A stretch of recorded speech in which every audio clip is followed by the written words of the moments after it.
Hello everyone, मैं हूं अंजलि और स्वागत करती हूं आप सभी का आपके अपने यूट्यूब चैनल भारत जी के विद अंजलि में। और आज अपन पढ़ने जा रहे हैं एसएससी एमटीएस की 13 नंबर की क्लासेस। आई होप आपने सारी क्लासेस बहुत अच्छे से अटेंड करी होगी, क्योंकि नेक्स्ट मंथ आपके एग्जाम है, तो आपकी तैयारी बहुत बेहतर तरीके से होनी चाहिए। चलिए शुरुआत करते हैं आज के इस नए सेशन की। अगर आप सभी ने मुझे इंस्टाग्राम पे फॉलो नहीं किया है तो आप कर सकते हैं। ये मेरी आईडी है अंजलि भारत जी के 0968। चलिए पहला प्रश्न है अपना, जीएनपी का पूर्ण रूप क्या है? जीएनपी है क्या और ये किसके अंतर्गत मापा जाता है?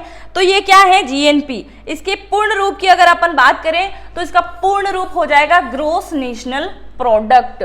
अब ग्रोस नेशनल प्रोडक्ट है क्या, इसका कार्य कहाँ आता है, चलिए पूरा समझेंगे।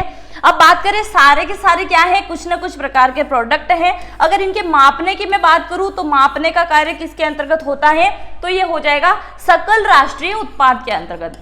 सकल राष्ट्रीय उत्पाद के अंतर्गत, राष्ट्रीय उत्पाद के अंतर्गत। तो इसमें क्या है, इन सभी को मापा जाता है। अब इनके वर्क की अगर मैं बात करूं कि इनका कार्य क्या होता है, तो ग्रोस नेशनल प्रोडक्ट इसके अंतर्गत क्या होता है, देश की आय आती है। तो देश की आय केंद्रीय सांख्यिकी संगठन आप सभी जानते हैं, तो देश की आय इसके अंतर्गत आ जाएगी।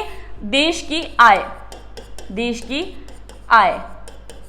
नेक्स्ट अगर मैं बात करूं ग्रेट नेट प्रोडक्ट, तो इसके अंतर्गत क्या हो जाएगा, तो ग्रेट नेट प्रोडक्ट के अंतर्गत आ जाएगा देश में उत्पादित होने वाली वस्तु।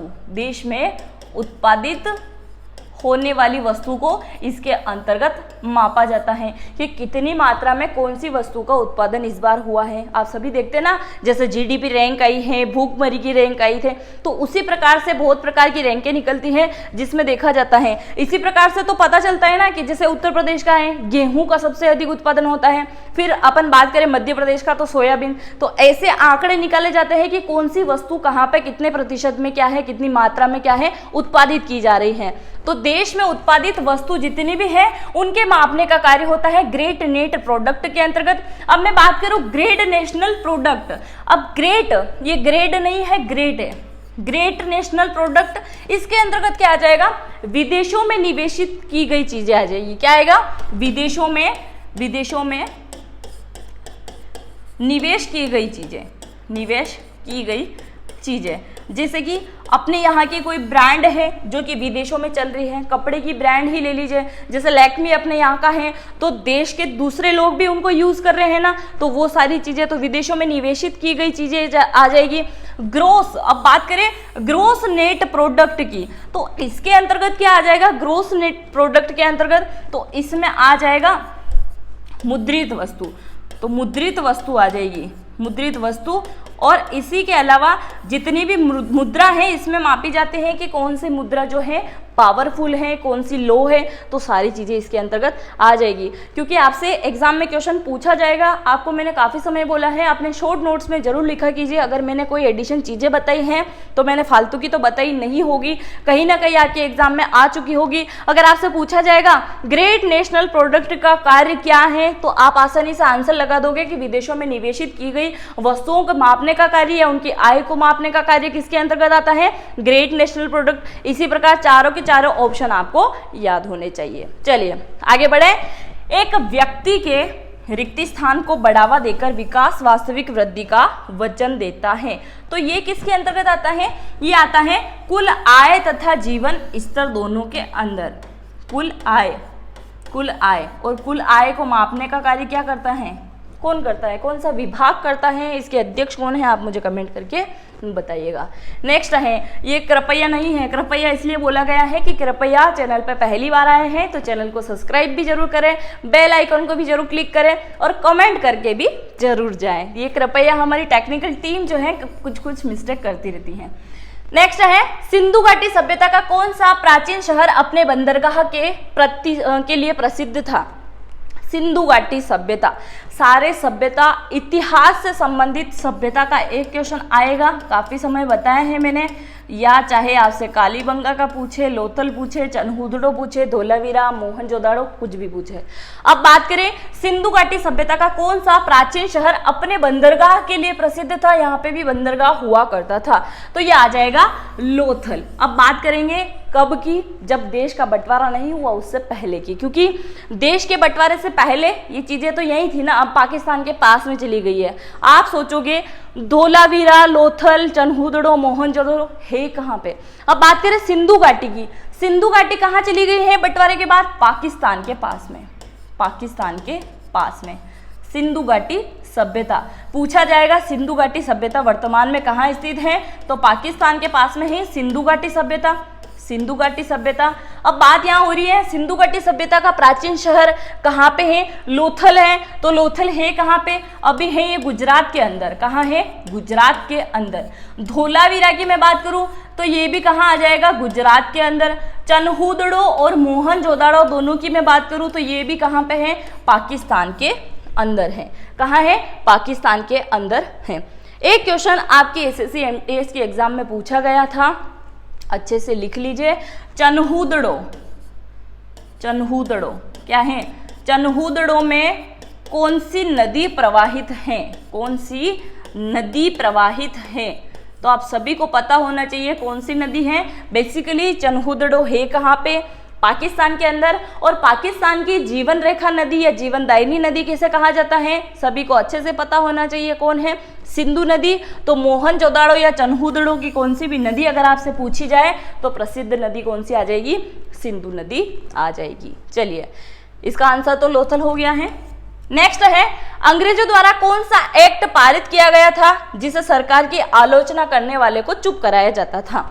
अंग्रेजों की वैसे तो बहुत सारी अवहेलना हुई है, क्योंकि क्रांतिकारी बहुत सारे थे ना, फ्रीडम फाइटर्स जो बहुत सारे शहीद हो चुके हैं, उनके द्वारा क्या है अवहेलना की जाती थी। तो उन्होंने कहीं ना कहीं प्रकार से हर टाइम नए नए कानून निकाले हैं। यहाँ पे बात हो रही है अंग्रेजों द्वारा कौन सा एक्ट पारित किया गया था जिसमें सरकार की आलोचना करने वाले को चुप कराया जाता था? तो इसमें इन्होंने एक्ट निकाला था वर्नाकुलर प्रेस एक्ट, जिसके अंतर्गत अगर कोई भी अंग्रेजी सरकार के विरुद्ध जाता था तो उसके ऊपर क्या है कार्यवाही की जाती थी। अब इसमें आपसे वर्नाकुलर प्रेस के बारे में पूछा गया है, क्या पता आपकी एग्जाम में बाकी 3 और ऑप्शन बचे हैं इनमें से संबंधित आ जाए तो फिर क्या करेंगे। अब बात करें इल्बर्ट बिल की, इल्बर्ट बिल। अब इल्बर्ट बिल को भी आप समझ लीजिए।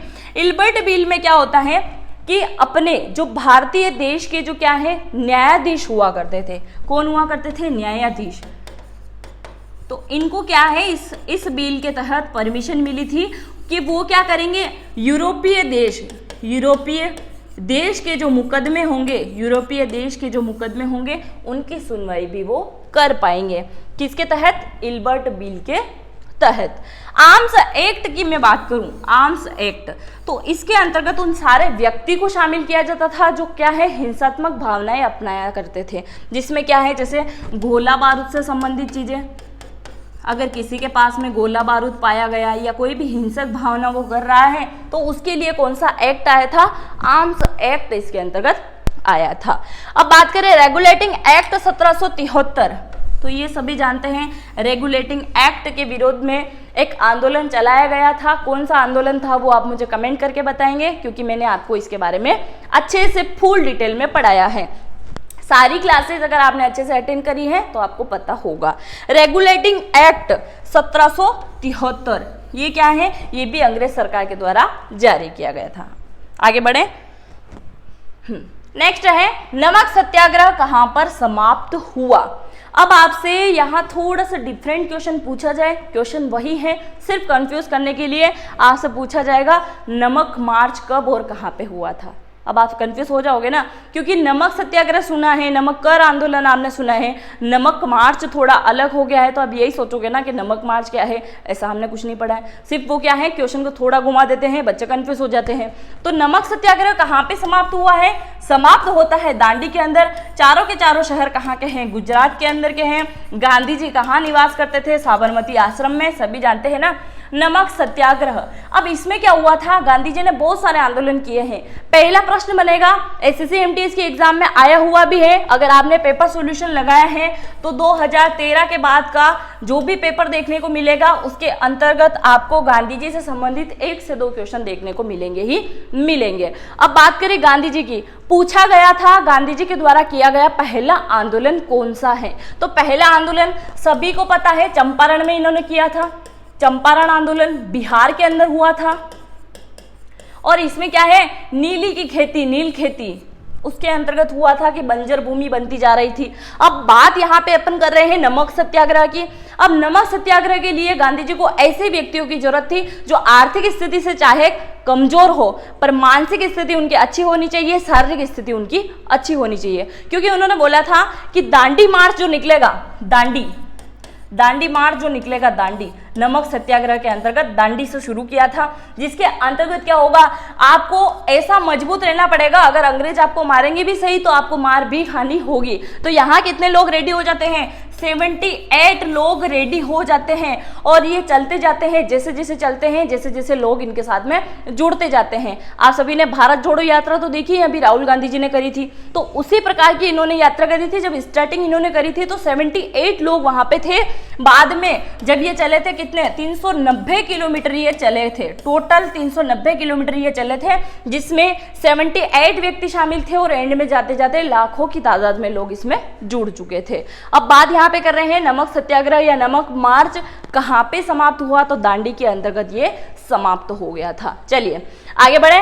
वर्ष की किस तिथि को शीत आयनांत कहा जाता है, शीत आयनांत, इसमें क्या है, ये क्या है, सीधे सीधे शब्द में अगर पूछेंगे ना तो बच्चे हर कुछ बताएंगे। इन्होंने उल्टा कर दिया थोड़ा, और उल्टा करने का मतलब सिर्फ इतना ही है कि आपको सिर्फ क्या है, कंफ्यूज करना है। शीत आयनांत क्या होता है, सबसे लंबी रात पूछी गई है, सबसे लंबी रात पूरे 12 महीने की।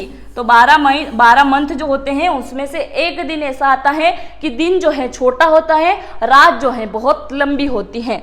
तो कब होते हैं, 22 दिसंबर की रात बहुत ज्यादा लंबी होती है। चलिए आगे बढ़े। नेक्स्ट है, एशिया के बाद विश्व का दूसरा सबसे बड़ा महाद्वीप कौन सा है। महाद्वीप से संबंधित एग्जाम में क्वेश्चन बनेगा ही बनेगा, लिख के रख लीजिए। बात यहाँ पे हो रही है एशिया के बाद, यानी कि एशिया पहले नंबर पे है, क्योंकि क्या कहा गया है, एशिया के बाद विश्व का दूसरा बड़ा महाद्वीप कौन सा है, दूसरा आ जाएगा अफ्रीका। सातों के सातों अपने शॉर्ट नोट्स में जरूर लिख लें, क्योंकि पूछा जाएगा एंड वाला कौन सा है, पांचवा कौन सा है, छठा कौन सा है, तो आपको याद रखने में आसानी हो जाएगी। पहले नंबर पे आता है एशिया महाद्वीप, दूसरे नंबर पे आता है अफ्रीका महाद्वीप, अफ्रीका महाद्वीप, तीसरे नंबर पे आता है उत्तरी अमेरिका, उत्तरी अमेरिका, चौथे नंबर पे आता है दक्षिण अमेरिका, दक्षिण अमेरिका, फिर क्या आता है यूरोप, फिर क्या आता है अंटार्कटिका, अंटार्कटिका, और फिर सातवें नंबर पे क्या आता है ऑस्ट्रेलिया। तो ये क्या है, विश्व के सातों महाद्वीप हैं जो कि आपको अच्छे से पता होने चाहिए। सबसे बड़ा भी पूछा जाए तो भी आप आराम से बता दो, सबसे आखिरी वाला पूछा जाए तो भी आप आराम से बता दो। भारत की जो भूस्थलीय सीमा लगती है वो कितने देशों के साथ में लगती है, आप मुझे कमेंट करके बताएंगे। चलिए नेक्स्ट है, पूर्व में भारत की सीमा किन देशों के साथ लगती है। सिर्फ आपको पूर्व ही नहीं, पूर्व पश्चिम उत्तर दक्षिण सारी की सारी दिशा आपको अच्छे से पता होना चाहिए, और दिशा याद करने के लिए मैं हूं जो आपको याद अच्छे से करवा ही सकती हूं। चलिए बात यहां पे कर रहे हैं सीमा निर्धारण की, कि सीमा किन किन देशों के साथ में लगी हुई है। मुझे भारत का नक्शा तो अच्छे से बनाते याद नहीं है, फिर भी मैं बना देती हूँ, प्लीज कोई भी माइंड नहीं करेगा इसको, क्योंकि आपको यहाँ पे मेरा सिर्फ समझाने का कार्य है कि आपको बात समझ में आना चाहिए कि मैं क्या कहना चाहती हूँ। ये तो श्रीलंका है, छोटे बच्चे से भी पूछेंगे तो वो भी बता देगा। अब ये है आपकी रीजनिंग के लिए काम आने वाली चीज़ें, अच्छे से देख लीजिए। पूर्व, ये पश्चिम, और ये है उत्तर, और ये है दक्षिण। आपसे पूछा गया है पूर्व में भारत के साथ में सीमा किन देशों के साथ में लगती है। पूर्व किस शब्द से शुरुआत होती है, पू से पर्व, यानी पर्व से प। तो क्या है, पूर्व का सिर्फ प याद रखिए। तो पूर्व के अंदर ये पूर्व है, पूर्व में किसकी सीमा लगेगी बताइए, और प से किसकी सीमा लगेगी। अब बात कर रहे हैं प से कौन कौन सा देश आता है, पाकिस्तान, क्या आता है पाकिस्तान, और फिर क्या आ जाएगा अफगानिस्तान, अफगानिस्तान। क्लियर नहीं दिखेगा ना, यहाँ से मैं थोड़ा और क्लीन कर देती हूँ इसको।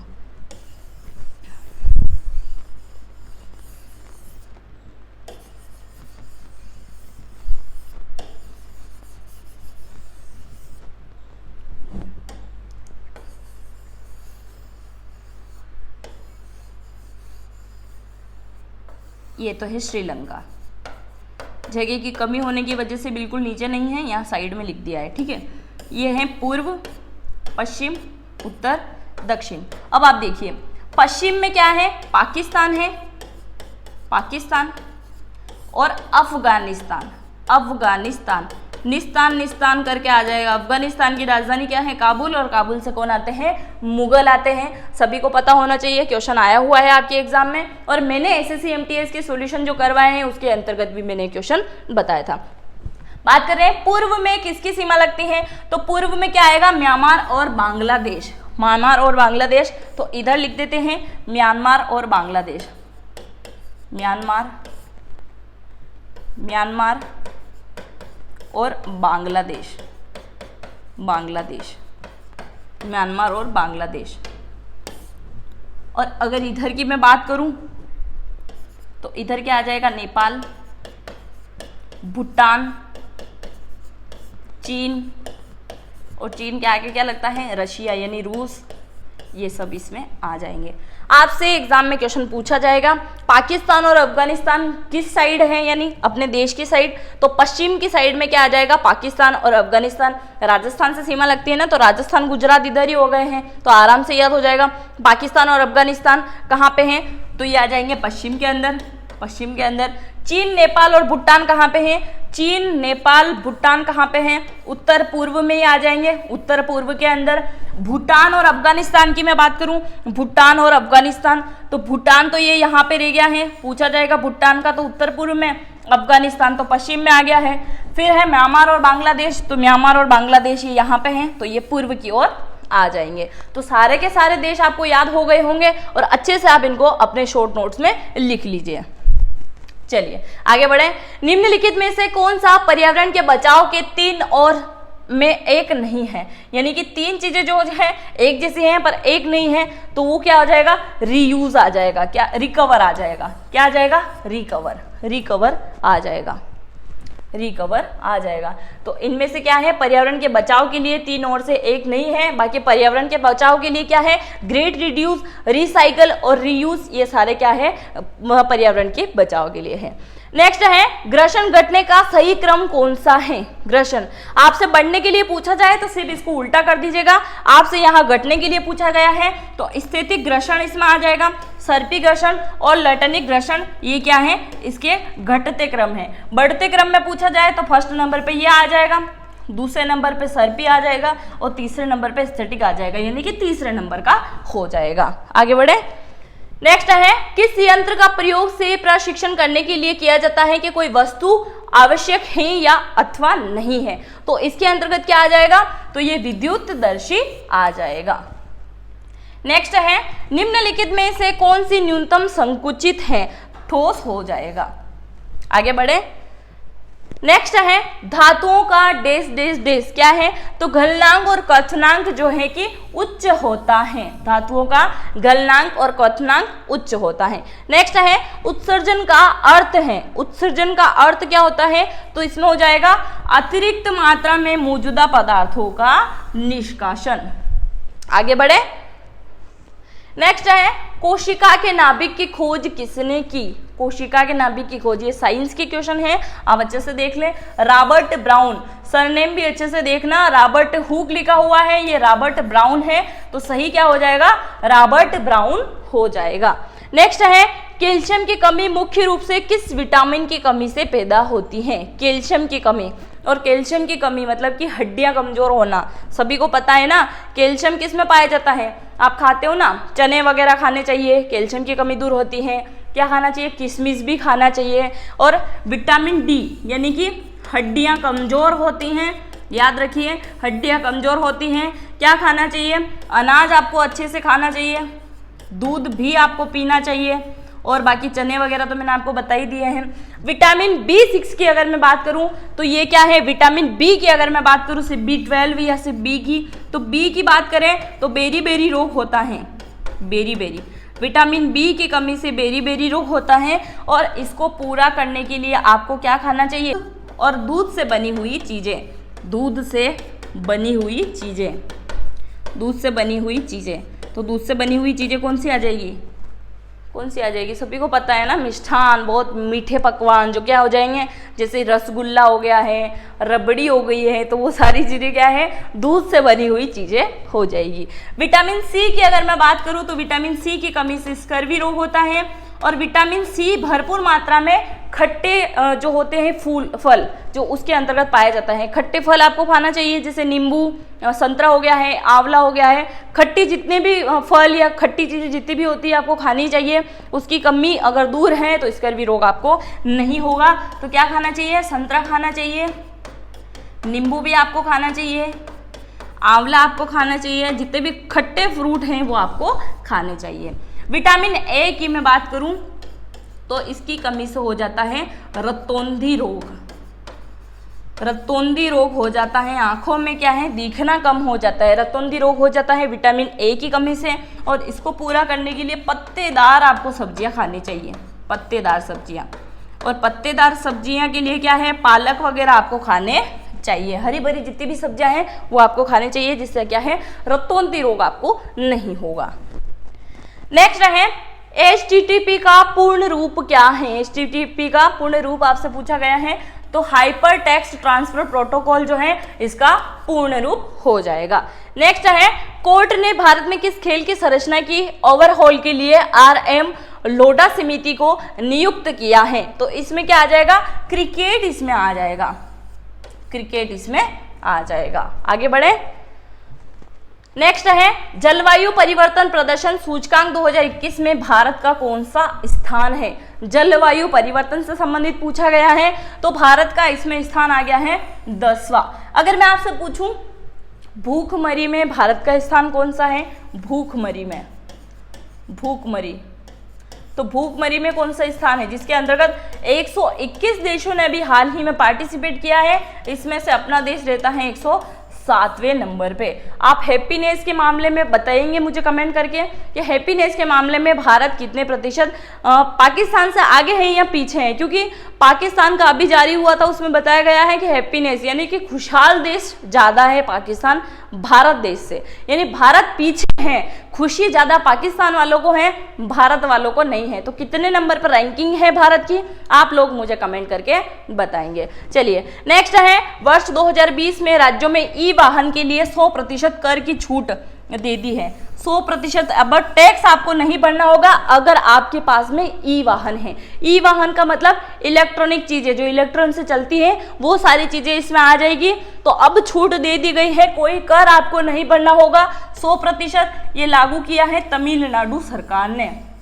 अभी यहाँ पे कौन मुख्यमंत्री है, पहली महिला मुख्यमंत्री कौन थी यहाँ की, जय जयललिता। सभी जानते हैं ना, अम्मा के नाम से उनको जाना जाता है। 5 रुपए में खाना वहाँ पे मिलता था। उन्होंने बहुत सारी योजना वहाँ चलाई, जिसमें अम्मा रसोई योजना उसमें थी। तो तमिलनाडु के अभी वर्तमान में मुख्यमंत्री कौन है, MK स्टालिन, और ये इन्हीं की योजना के अंतर्गत आता है। नेक्स्ट है, national payments corporation of India NPCI में मैनेजिंग प्लेटफॉर्म में कौन से देश में अपनी भुगतान सेवा को शुरू करने की अनुमति दी है। तो national payments corporation of India NPCI में मैसेजिंग प्लेटफॉर्म में देश ने अपनी भुगतान सेवा को शुरू करने की अनुमति प्रदान कर दी है। तो किसके अंतर्गत आ जाएगा, व्हाट्सएप के अंतर्गत। तो व्हाट्सएप में ये सारी चीजें लागू होगी। और इंस्टाग्राम पे आपने मुझे फॉलो नहीं किया है तो कर लें, अंजलि भारत GK पे, भारत GK 0968 ये मेरी ID है। चलिए नेक्स्ट है, केंद्रीय जल शक्ति मंत्री ने हाल ही में किस राज्य में भारत का पहला सौर आधारित एकीकृत बहुग्राम जल आपूर्ति परियोजना शुरू करी है। तो ये कहाँ पे शुरू की गई है, ये हो गई है अरुणाचल प्रदेश के अंतर्गत। यहाँ पे सोलर पैनल बहुत सारे लगाए गए हैं। नेक्स्ट है, निम्नलिखित में से कौन सी कला में कलम से चित्रकारी की जाती है। कलम से चित्रकारी की जाती है, और कलम से चित्रकारी कौन करते हैं, रवि वर्मा। इनको क्या कहा जाता है, राजा रवि वर्मा के नाम से इनको जाना जाता है, जो कि भारत के क्या है, बहुत बड़े चित्रकार हैं। चित्रकला की यहाँ पे बात हो रही है तो ये की जाती है कलमकारी से। किससे की जाती है, कलमकारी से। नेक्स्ट है, अंकिता रैना किस खेल के साथ में जुड़ी हुई है। अंकिता रैना तो ये जुड़ी हुई है टेनिस के साथ में। किसके साथ में जुड़ी हुई है, टेनिस ही खेलती है। टेबल टेनिस की मैं बात करूं तो ये कौन खेलती है, मनिका बत्रा। मनिका बत्रा, क्योंकि आज यहाँ पे आपसे अंकिता रैना के बारे में पूछा गया है, कल मनिका बत्रा के बारे में अगर आपसे पूछ लिया जाए तो भी सही हो जाएगा। बैडमिंटन की अगर मैं बात करती हूँ तो पीवी सिंधु खेलती हैं, पीवी सिंधु, और हॉकी की तो पूरी टीम ही होती है। तो इसका आंसर क्या हो जाएगा, टेनिस इसका आंसर हो जाएगा। नेक्स्ट है, निम्न में से किसी शहर में जयपुर के महाराजा सवाई जयसिंह द्वारा द्वितीय, यानी जयसिंह द्वितीय जो है इनके द्वारा क्या है, जंतर मंतर का निर्माण नहीं करवाया गया। अगर आपसे पूछा जाए कि किस किस जगह इन्होंने क्या है जंतर मंतर का निर्माण कराया है, तो भी आप देख लीजिए, किस शहर में जयपुर के महाराजा सवाई जयसिंह द्वितीय ने जंतर मंतर का निर्माण नहीं करवाया। अजमेर के अंदर नहीं करवाया है। अजमेर के अंदर तो वैसे भी बहुत सारी चीजें हैं, पुष्कर झील यहाँ पे है, ब्रह्मा जी का मंदिर यहाँ पे है, मोइनुद्दीन चिश्ती जी की दरगाह यहाँ पे है, ऊंटों का मेला जो कि भारत का सबसे बड़ा मेला है यहाँ पे लगता है, बहुत सारी चीजें हैं अजमेर के बारे में। अब बात करें कहाँ कहाँ जंतर मंतर बनाया है, तो पहला बना हुआ है जयपुर के अंदर, फिर मथुरा, नई दिल्ली, उज्जैन, और कहाँ पे है, बनारस, बनारस। तो 5 जगह क्या है, इन्होंने जंतर मंतर का निर्माण करवाया हुआ है। तो ये भी अपने शॉर्ट नोट्स में लिख लीजिए, 5 जगह क्या है, जंतर मंतर बनवाए हैं, जंतर मंतर बनवाए हैं, जंतर मंतर बनाए हैं। चलिए, ये थी आज के अपने टॉप 25 मोस्ट इंपोर्टेंट क्वेश्चन जो कि मैंने आपको कंप्लीट करवा दिए हैं। अगर आज की क्लास आपको पसंद आई है, अच्छी लगी है, पहली बार चैनल पे आए हैं तो चैनल को सब्सक्राइब भी जरूर करके जाएं, बेल आइकन को क्लिक भी जरूर करें। मिलते हैं नेक्स्ट वीडियो में। जय हिंद, जय भारत।